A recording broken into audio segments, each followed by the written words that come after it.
You want the short version, straight and sharp. Here it is. Security at an old manor points at me like I'm some kind of thief. The mother of the groom tells the staff to throw me out, and for half an hour, everyone laughs, whispers, agrees. Then a man in a uniform looks at me, turns white, pulls his phone out, types 2 words, and the whole yard goes quiet. What follows is one of those afternoons that changes people. Not with fireworks, but with paper, the kind that proves who you really are and who you pretended to be. My name is Lena Carter, and yes, I know how that sounds in a crowd like this, like somebody who doesn't belong. I arrive at Oak Hollow, a sprawling property with manicured hedges and a gate that creaks like a boss's jaw, and folks are already glancing, already making up a story. The hostess, Mrs. Prescott, sees me first. Her jeweled wrist flicks the air.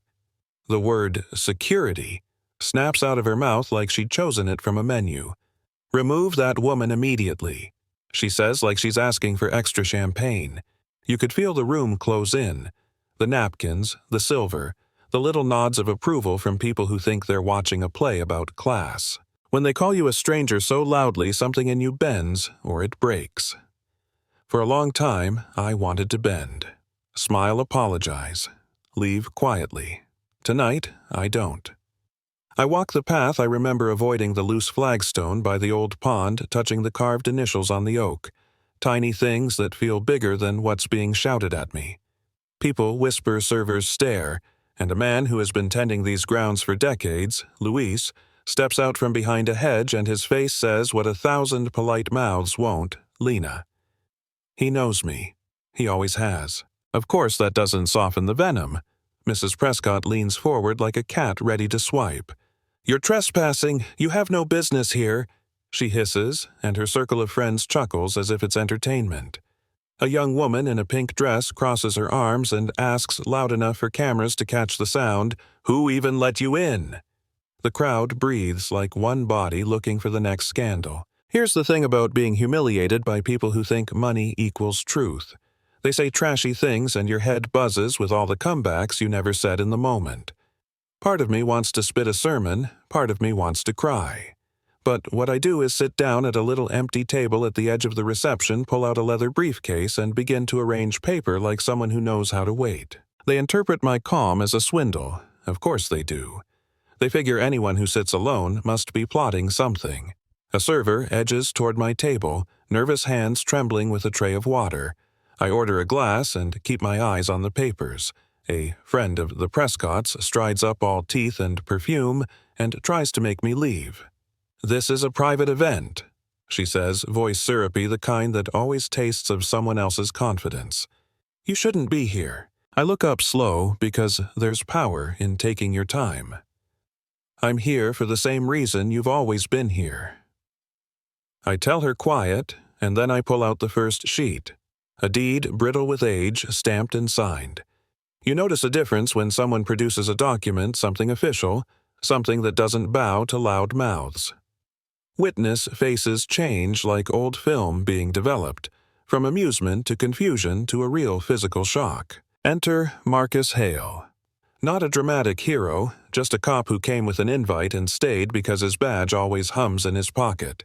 He sees the name on the deed and his knees surprise him by going soft.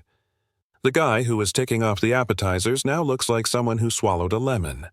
He types a few things into his phone, frowns, and then he reads aloud some dull line about public records and historical transfers. The words tumble slow, but inside each one is a detonator. Oak Hollow, purchased 1924, passed down through the Carter line. Title transferred, not sold, when the elders died. Transfer recorded 2003. Silence hits like a winter wind. You should have seen Mrs. Prescott's face. For 20 years, she built a story around that house, a story she told herself so often it became as true as any myth.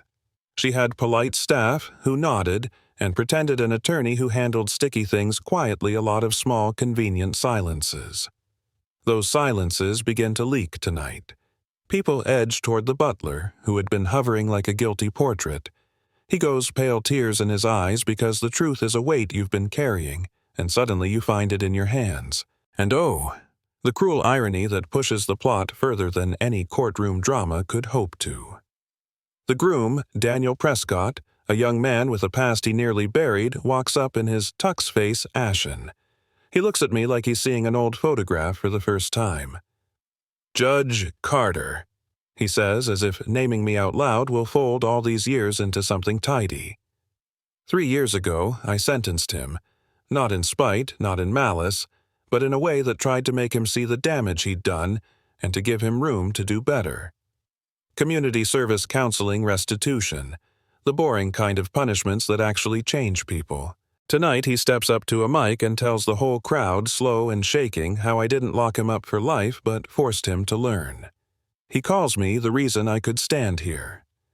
Imagine being berated by someone's mother for an hour, and then that same person's grown son saves you with a sentence halfway between apology and confession. The auditorium of gossip turns into a courtroom of conscience, and I don't ask for this trust. I never wanted this spectacle. But life has a way of putting the right people in the right light even if you'd rather not be on stage. The real power move, the thing that makes folks understand the difference between money and authority, comes when I open a black folder, the kind that means federal things, and set it on the table. On the front is a seal that doesn't glitter. It just exists. Official, immovable. A few guests step back as if a thunderclap happened. Marcus Hale straightens eyes respectful, and the laughter that filled the air evaporates like vapor. The room realizes it has been shouting at a federal judge. You could see the math happen in their heads: judge, federal, lifetime appointment, consequences. Now, we're not in a courtroom, so I'm not here to crush anyone. There's revenge, and then there's justice with a pulse. I remember something my father told me when we were poor and stubborn and proud. Lena power without mercy just makes you a different kind of tyrant. He said it like religion, like truth. So I set down the folder, and I speak careful and strong. I tell them what ownership looks like on paper, what fraud looks like in the light, what restitution looks like in practice.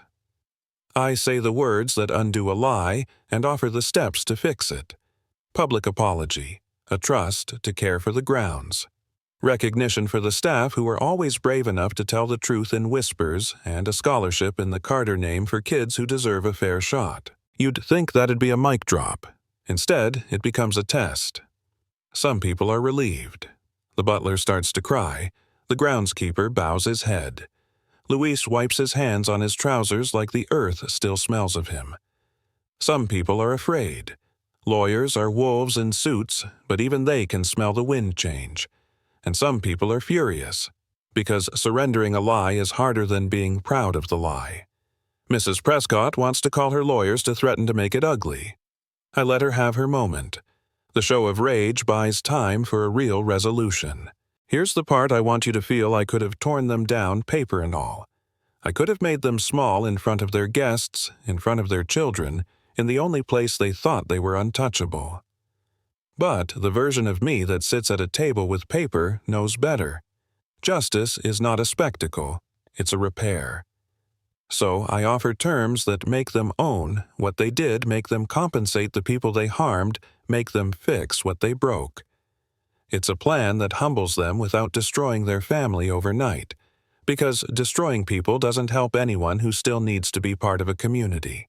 And so Oak Hollow changes hands in a way that isn't loud.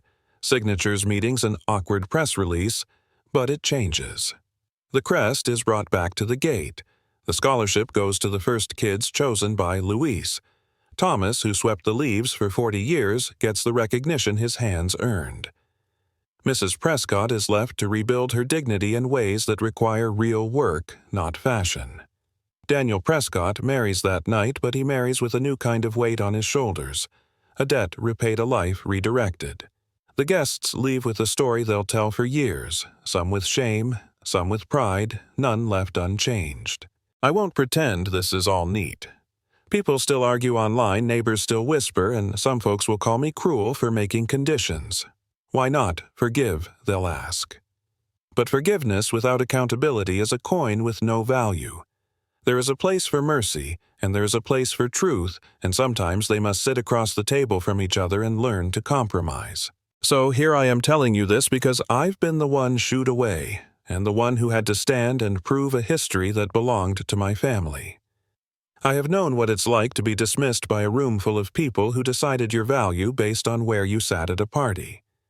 I also know what it feels like to stand up to open a briefcase to let paper speak when voices lie. It is not heroic. It is not glamorous. It is patient, stubborn, necessary. Now, I want to hear from you. What would you have done if you were in my shoes? Would you have sought revenge or restoration? Where do we draw the line between mercy and accountability? Have you ever seen someone humiliated by a room that should have protected them? Tell me in the comments, be honest, be kind. And if this touched you, hit like and subscribe for more stories about the messy business of justice, power, and the people in between.